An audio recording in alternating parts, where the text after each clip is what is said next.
Welcome to a new episode of the Health Basket. I am Dr. Ramasubramanian. I am the Medical Director of Capstone Multi-Speciality Clinic in Nungambakam, and I am a consultant infectious diseases at Apollo Hospitals, Chennai. How does this disease spread?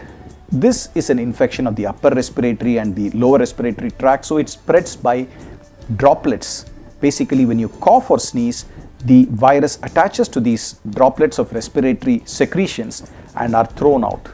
Because it is droplet mediated, it doesn't travel for more than 2 to 3 feet away from the patient. So when I cough or sneeze, it travels about a meter or so and doesn't travel much more because it lands on the ground by them. It is unlikely that this is the main form of transmission because you need to have people in close proximity for this to happen.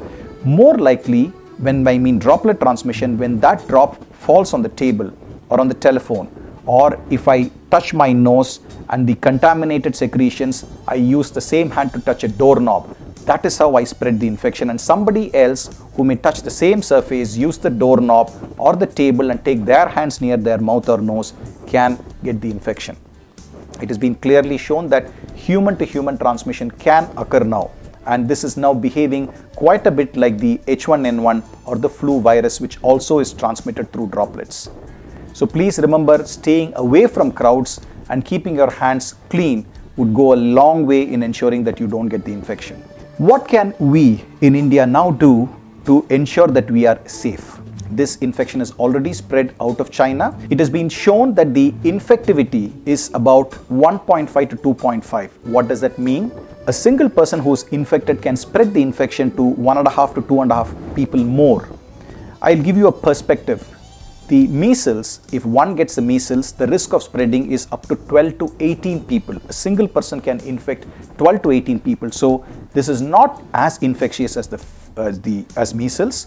When you compare it with the flu, the infectivity rate is about 1.5.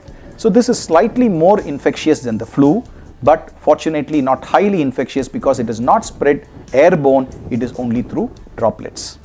So if we need to ensure our safety, the first advice I would like to give you is avoid travel, especially to China and the Far East, where a lot of cases have been reported.